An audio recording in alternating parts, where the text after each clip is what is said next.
So let us discuss some very very important questions, basic questions, जिनसे कि आपकी understanding बढ़ेगी. Various forms of straight line, मतलब straight line की equation की अलग अलग फॉर्म्स को हमने लिखा, उनके कॉरेस्पॉन्डिंग हम प्रैक्टिस क्वेश्चंस कर रहे हैं ताकि अंडरस्टैंडिंग रेज हो. चलिए, सो एक बिल्कुल बेसिक से क्वेश्चन से शुरुआत करते हैं. Find the equation of straight line, of the straight line, find the equation of the straight line, जिसका की फर्स्ट पार्ट है which cuts off an intercept of 4 units on the x-axis,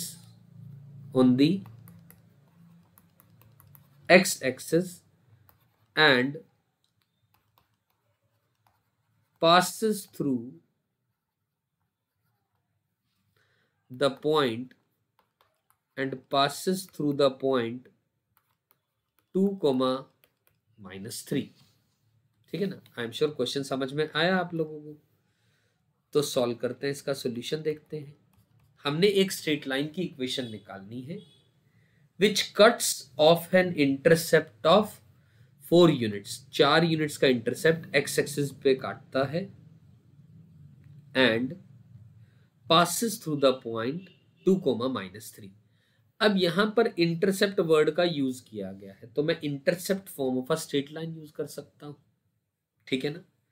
अब मेरा मन यहां पर मैं intercept form y equal to mx plus c use करूं या डबल इंटरसेप्ट फॉर्म यूज करूं. ठीक है ना. तो डबल इंटरसेप्ट फॉर्म यूज करके हम इस क्वेश्चन को शुरू करते हैं. जैसे कि हम जानते हैं x upon a plus y upon b equal to 1, जहां पर a not equal to 0 and b भी नॉट इक्वल टू 0 होता है. ये अपने पास एक स्ट्रेट लाइन की डबल इंटरसेप्ट फॉर्म होती है. अब 4 यूनिट का इंटरसेप्ट एक्स एक्सिस पे काट रही है ये लाइन, तो a की वैल्यू 4 हो गई, b अपने को नहीं पता है, तो b अगर निकल जाएगा तो अपने पास क्वेश्चन आ जाएगा, पूरी की पूरी स्ट्रेट लाइन की इक्वेशन आ जाएगी. ठीक है. तो मैं इक्वेशन लिख रहा हूं x upon 4 plus y upon b equal to 1. ये स्ट्रेट लाइन की इक्वेशन आ गई. अब क्वेश्चन ने क्या कहा कि this straight line passes through the point 2, तो 2, से ये पास करेगी, यानी 2/4 minus 3/b equal to 1. X की जगह 2 और y की जगह -3 सब्सटीट्यूट कर दिया. अब 2/4 1/2 आ गए, यानी माइनस का 3 divided by b is 1 minus का हाफ विच इज हाफ. तो b की वैल्यू माइनस का 6 आ गई. b की वैल्यू क्या आ गई? माइनस का 6 आ गई. सो देयरफॉर जो स्ट्रेट लाइन रिक्वायर्ड है उसकी इक्वेशन अपने पास आ गई x अपॉन 4 माइनस का y upon 6 equal to 1. That is the answer, required answer. I am sure this question is clear to all. Moving on further, B part पे चलते हैं, यानी स्ट्रेट लाइन की इक्वेशन निकालनी है. और क्वेश्चन है विच, अब ध्यान से पढ़िएगा, again a very basic question, which cuts of equal non-zero intercepts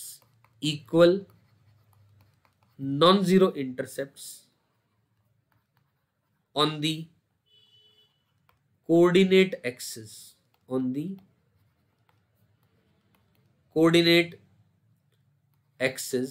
and passes through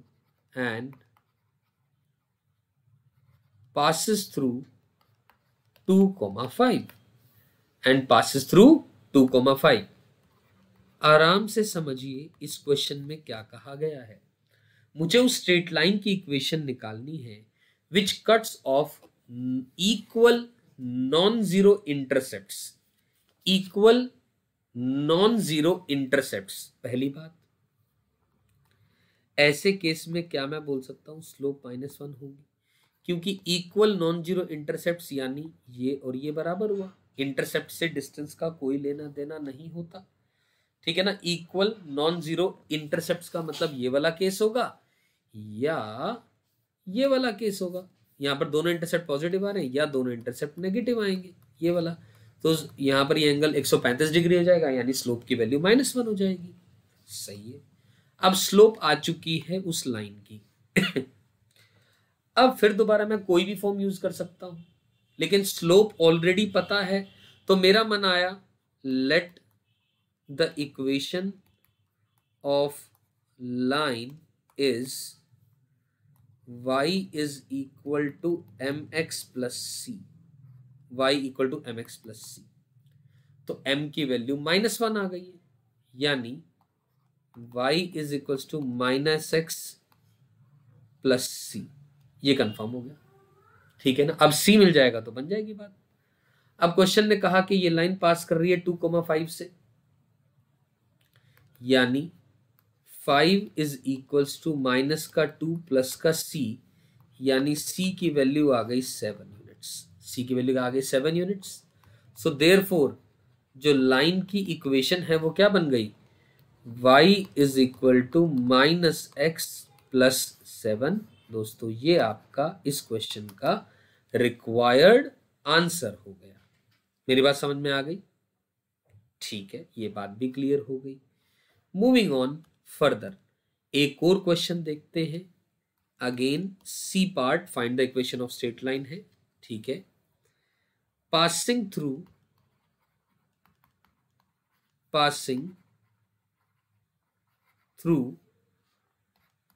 4,1 and making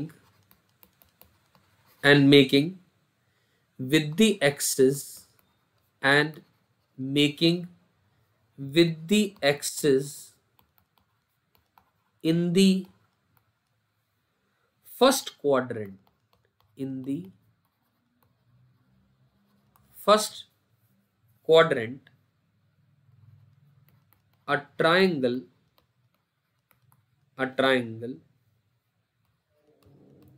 whose area is 8 square units, whose area is 8 square units। Question फिर से ध्यान से पढ़ें दोस्तों, और समझते हैं इस क्वेश्चन में कैसे अप्रोच करेंगे अपन लोग। एक लाइन की इक्वेशन चाहिए जो 4,1 से पास कर रही है, and making with the axis in the first quadrant. ये मेंशन्ड है a triangle whose area is 8 square units.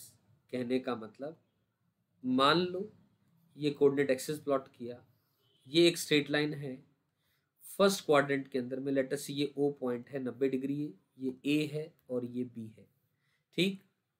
हमसे कहा गया है कि ये जो इक्वेशन है passing through 4,1 and making with the axis in the first quadrant and area, मतलब इस ट्राइंगल का जो एरिया है वो 8 है। Area of triangle AOB is 8 units. अब एक काम करते हैं दोस्तों, इस कोऑर्डिनेट को A,0 और इसको 0,B मान लेते हैं, क्योंकि A और B के कोऑर्डिनेट की तो जरूरत पड़ेगी। तो यहां से दिमाग में आया A का कोऑर्डिनेट A,0 और B का 0,B, जहां पर A और B नॉन जीरो हैं, यानी equation of the straight line जो मैंने मानी वो मानी x/a plus y/b equal to 1, जहां पर a और b दोनों ही नॉन जीरो हैं, ऐसा हमने मान लिया। सही है, ये बात अगर हमने मानी तो दोस्तों, क्योंकि ऑलरेडी मेंशन्ड है कि ये फर्स्ट क्वाड्रेंट में तो a और b पॉजिटिव है, ये गारंटी है। ए भी पॉजिटिव है और बी भी पॉजिटिव है, ये गारंटी हो गई बात। ये सेकंड थॉट लाने की जरूरत ही नहीं है यहाँ पर कोई, वरना मैं एरिया निकालते वक्त मॉड लगाता, ठीक है। तो यहां से साफ पता लग गया, हाफ इंटू ए बी की वैल्यू 8 आ गई, यानी a इंटू बी की वैल्यू क्या आ गई, 16 आ गई। अब ए बी की वैल्यू 16 आ गई। ये स्ट्रेट लाइन की इक्वेशन है। दो इक्वेशन चाहिए मुझे, दो रिलेशन चाहिए, क्योंकि ए और बी दो अननोन है। अब 4,1 से ये पास कर रही है, तो 4/a plus 1/b equal to 1। ये दूसरा रिलेशन, ये रिलेशन नंबर 1 आ गया, ये रिलेशन नंबर 2 आ गया। इन दोनों का यूज करते और आप सिंप्लीफाई करके यहां से आंसर निकाल सकते हैं। आप इसको सिंप्लीफाई कर दें and you will be able to find the answer to this question. Answer आप लिख सकते हैं, ये वैल्यू आएगी x plus 4y equal to 8। आप देख सकते हैं ये सेटिस्फाई कर रहा है, ये आंसर है, क्योंकि x इंटरसेप्ट 8 आ जाएगा, y इंटरसेप्ट 2 आ जाएगा, तो half into 8 into 2 answer will be 8, यानी सही है ये अपना आंसर, सही है, ये आपका आंसर है। आई am sure the simplification process can be done by all of you. ठीक है, एक और इसी टाइप का सवाल, ताकि जो बच्चों को कई बार दिक्कतें आती हैं वो दिक्कत दूर हो जाए, इसीलिए मैं एक और पार्ट यानी डी पार्ट ले लेता हूं। फिर दोबारा इक्वेशन ऑफ स्ट्रेट लाइन निकालनी है, which makes an angle, which makes an angle of 135 degree with the positive axis of x and which cuts the axis of y and which cuts the axis of y at a distance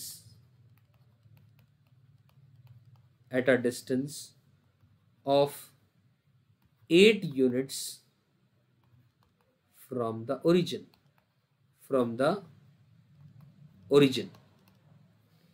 अरे बात समझ में। अब इस question को ध्यान से देखो, समझो। Let us solve this question.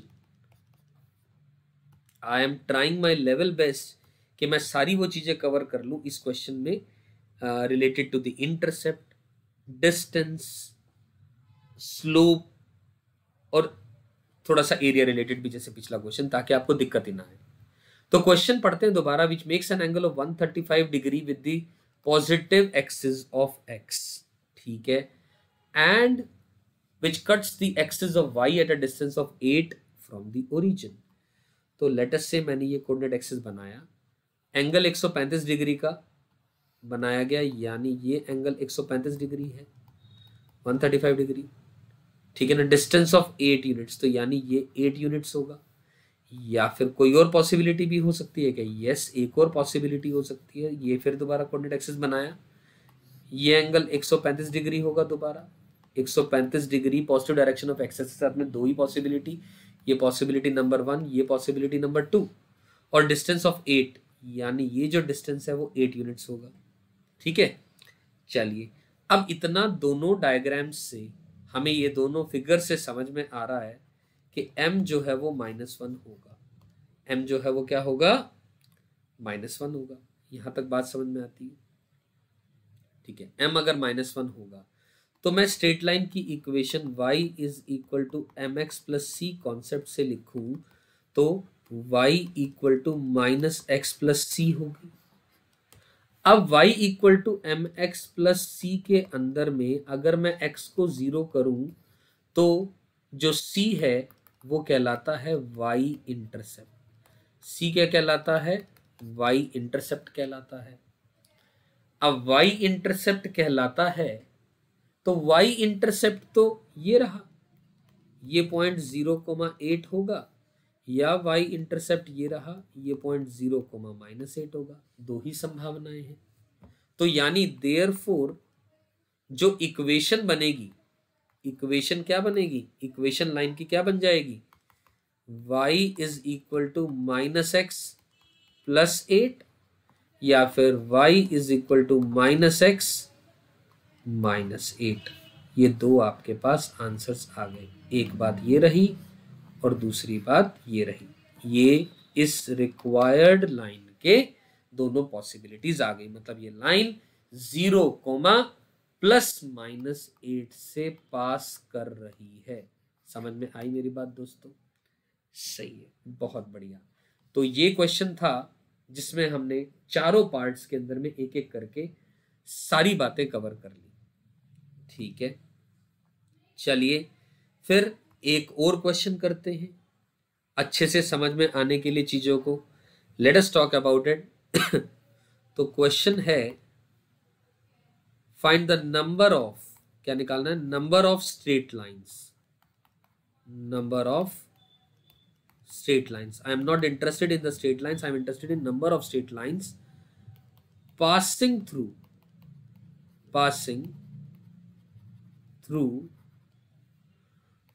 2, 4 and forming a triangle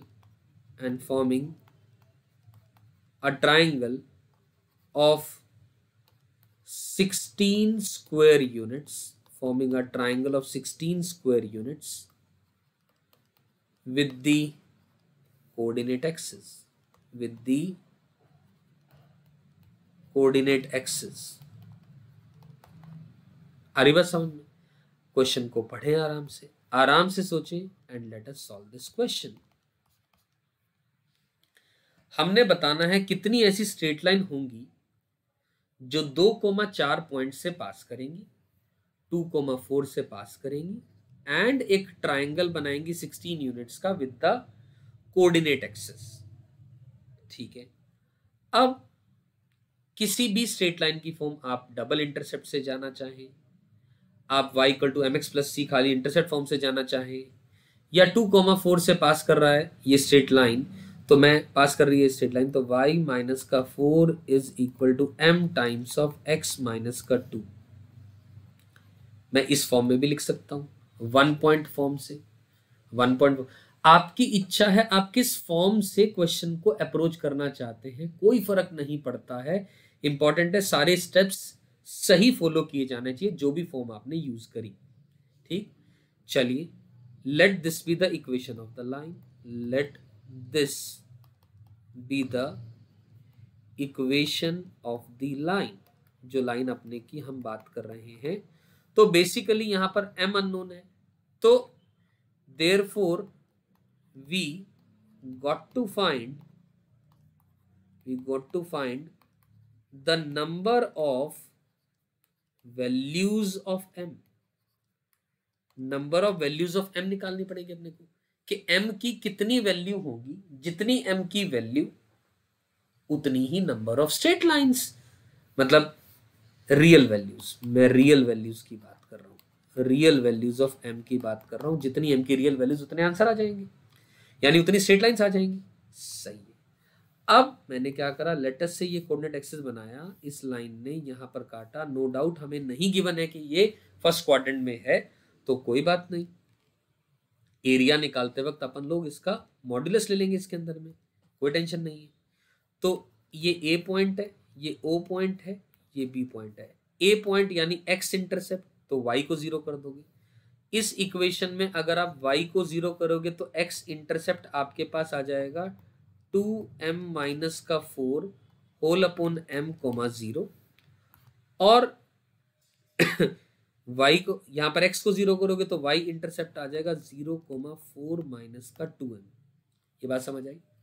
तो अपने पास x इंटरसेप्ट और y इंटरसेप्ट m की टर्म्स में हमने निकाल ली। अब डेल्टा यानी हाफ इंटू 2m - 4 अपॉन m मल्टीप्लाइड बाय 4 - 2m, इसका जो मॉडुलस है वो अपने को कितना दे रखा है, एरिया 16 दे रखा है। देखो दिया हुआ ना अपने पास ये बात, area of 16 units with the coordinate axis. अब मुझे नहीं पता वो फर्स्ट क्वाड्रेंट में, सेकंड में, थर्ड में, तो मैंने मॉड लगा दिया यहाँ पर। यानी यहां से दो बातें निकल के आई, यहां से क्या आ जाएगा 2m - 4 अपॉन m into 4 - 2m is equal to ±32, क्योंकि मोड को ओपन करोगे तो प्लस माइनस के साथ आपको ओपन करना पड़ेगा। ठीक है, यहां तक बात क्लियर होती है, इसमें कोई कंफ्यूजन नहीं। अब दोस्तों एक बार अगर आप पॉजिटिव +32 लेंगे और एक बार -32 लेंगे तो दो अलग अलग इक्वेशंस बनेंगी। सिंप्लीफाई करने के बाद ऑन सिंप्लीफिकेशन मैं आपके सामने जो दोनों इक्वेशन आएंगी वो लिख दे रहा हूं। एक इक्वेशन आएगी m² -12m +4 = 0 सिंप्लीफाई करने के बाद, और दूसरी इक्वेशन आएगी m² +4m +4 = 0। ये दो इक्वेशन आएंगी आपकी सिंप्लीफाई करने के बाद। ऐसा आप ट्राई कर सकते हैं खुद से। ठीक, अब ध्यान से देखें दोस्तों, ये जो m में क्वाड्रेटिक बन रही है इसका डिस्क्रिमिनेंट >0 आ रहा है, यानी इसकी m1 और m2 दो रियल एंड डिस्टिंक्ट वैल्यूज आ गई। डिस्टिंक्ट वैल्यूज आ गई, m की दो वैल्यूज आ गई, और यहां पर d = 0 आ रहा है, रियल एंड इक्वल वैल्यूज, यानी 1 real value of m, 1 real value of m आई यहां से, और यहां से हमने क्या निकाला, 2 real values of m, 2 real values of m। और आप चेक कर लें दोस्तों, इसका तो √m की वैल्यू -2 आ रही है। -2 इस इक्वेशन को सेटिस्फाई नहीं करेगा, क्योंकि -2 का स्क्वायर 4, 4 + 4 8, और ये पॉजिटिव, ये 0 नहीं आ रहा है, तो मतलब ये दो m की वैल्यूज और एक ये वैल्यू, ये तीनों वैल्यूज अलग अलग आ गई। सो इसका मतलब therefore 3 real values of m हमारे पास आ गई।